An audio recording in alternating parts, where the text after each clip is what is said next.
Service. Joining us, our conversation brought to you by Marcus & Mack, voted the best personal injury law firm in the Best of Indiana County contest. Marcus & Mack, a law firm representing injured people. Good morning to you. Good morning. I was just looking at a couple of items on the Penn State Extension website. Always good information there. And this one has a nice picture of a lady with a lovely basket of tomatoes. And it's talking about volunteering, which is called the backbone of extension. Good people that step up and volunteer to help out, aren't there? Absolutely are. Yeah. Yes. Yeah. Liking that. Also, other articles, the Spotted Lanternfly Management Guide. We're not hearing a lot about spotted lanternflies this year, but they're still out there. And, Correct. And in the eastern half of the state, at least, they're still quite oppressive, from what I understand. They're everywhere out there. Yeah. It's okay if they're not here. I guess they're blessed with them and we're not at the moment, which is okay. Yeah. We can live with that. Yeah. Okay. So we take a look at other things that are happening this morning in the world of agriculture, and find out what's going on. And of course, we always get concerned about this year about the tomatoes coming on and whether the conditions are ripe for the tomatoes, number one, but for things like blight, early or late, and the latest report on them is, how are we doing? There's none local, which is good. Now, late blight is the one that we specifically monitor, from south to north, and the monitoring system set up in place for that, so that when there is a problem, then it can be, it's documented. And then people can be alerted so that at least they know that it's somewhere. Yeah. And so in New York, there was a case this past week of late blight on, now it was on potatoes. But with our weather conditions, with the humidity and these frequent rains that are just popping up here and there, those all promote conditions, and the temperature ranges all promote disease development. So it's not on a number of crops. Not a bad idea to spray anyway. Correct. With the fungicide. Yes. Yeah. We need to be, because in most cases fungicides are preventative. Okay. We can get a little bit of disease in there. We can manage that a little bit, but it's going to keep, those spores will keep getting released, and of course we don't see them being released. All we see is the damage. Once those spores land and start to grow, then we see symptoms and signs that the disease is there. And, oops, I missed that. So at least a portion of my afternoon today will be out in the garden spraying the tomatoes. Yes, that could be a good idea. If you haven't done that within the last 7 to 10 days or 2 weeks, then yes, that would be a good preventative activity to do, to help minimize disease. We may not completely eliminate it or prevent it, but minimizing it goes a long way to helping get us a good crop that we can, harvest and get some produce from. Let me ask you this. Fungicides that are on the market right now, do they hold over from year to year, or after a year or so should you say, I need to get a fresh batch? Each one can be a little different. So we've got to read that label, and there's always a storage section on the label of how it's supposed to be stored. So as long as we've stored those properly based on the conditions that product needs, then they will last for multiple years. Yeah. And a lot of them are packaged in such a way that they will, they prevent light from getting in. They're either in a dark colored glass container. A lot of things these days are in some sort of plastic container to help minimize light penetration and hold moisture and preserve the product. There's a few products that you're not allowed to freeze. So if you happen to leave those in a cold area where they froze over the winter, then that can affect some of those products. And they usually, in most cases, they will say on the label, do not freeze or protect from freezing, or keep in a temperature range above a certain temperature. A lot of times that's 40 degrees or so, because the product can separate in there, and then sometimes just from sitting around, it can settle out. Some products are suspensions, so there's water in there, and then the actual powder, the dry material, is mixed and suspended in that liquid, and so that can settle out over time, cake in the bottom, and then you can lose enough moisture that you'll never be able to, get that reanimate it. Yep, and be able to use it.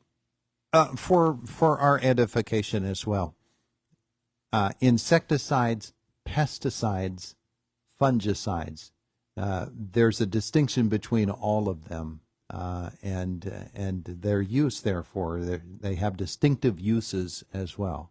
Yes. And we need to pay attention to that. Right. So if we think of an umbrella, pesticides are the umbrella. All right. That's the general term. Anything we use to control pests are considered pesticides. And then underneath that umbrella, we have all those categories. So if we're trying to control rodents, then we have rodenticides. If we're trying to control mites of various forms, then we have miticides. General insects, insecticides. Diseases, fungicides. So each one of those are a subcategory of the overall group of all those things are collectively called pesticides. Yeah. All right. So super muggy today. Yes. And 90-some degrees today. And then the weather is going to cool off considerably the next couple of days, drop at 10 to 15 degrees, which is okay. But for today, when it's going to be all this hot, and people are going to be thinking about getting out there and giving their plants a little extra water, there's a way to do that, a best way to do that, isn't there? Yes. In general, we want to water, what part of the plant takes in moisture? The root system. So the roots absorb the moisture. So we try to water the soil or the container where those roots are. That's the best thing. And then, because it gets it where it needs to go. And then if we can avoid getting the foliage wet, because we're already getting, just from the humidity, dampness overnight, that causes leaf wetting. There's moisture on the leaves, and anytime there's moisture on the leaves, then those disease organisms can infect the leaf or infect the fruit or vegetable on the plant. So we're trying to keep the plant as dry as possible, and we have some control over that when we're watering to avoid overhead watering. If that's the only option we have, then we want to do that in the morning, so that when the sun comes out, when we get some breeze, the sooner we can get the foliage dried off, the better. Yeah. Versus doing that in the evening and then letting things stay wet all night, then that's a great opportunity for those disease organisms to get a foothold and grow. So if we can do that in the morning, that's best. And then if we're just watering the root system, though, we can do that pretty much any time of the day, because we're focusing that, on the soil, getting the soil to absorb that moisture. And we have, that's the other thing about overhead irrigation, when we're just shooting it up in the air during the hottest part of the day.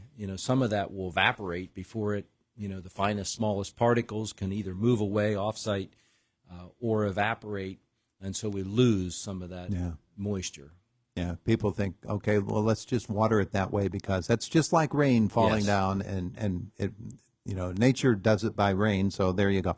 I'm full of questions today. That's good. Here's the next one. We finished out the first planting of beans and pulled the plants, and they did very, very well. So we don't have to replant a second planting of beans this year. But for anybody who does want to, this is going to be the first week of August next week. Is it too late for another planting? No, just look at you can probably get them, get them in. Look at the days, your varieties, select different varieties of beans have different maturity dates. Yes.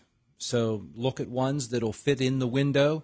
If you're direct seeding them, They'll germinate pretty quickly this time of year because the soil's warm, air temperature's warm, moisture in the ground. So we're going to be able to get things to germinate fairly quickly. And then just look at how many days to harvest is it? Is it a 80-day, 85-day, 90-day? How long is that?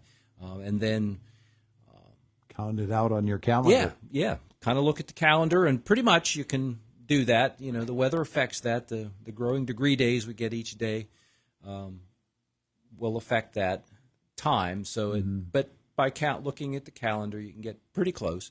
Late September, we sometimes get a cold night or two. So then we just need to look at that. Do we have a way? Can we plant it in an area where we can protect it, or that's just naturally more protected, or do we have the ability to protect it if we get a cold snap, so that we can still get the harvest we want to get. There you go.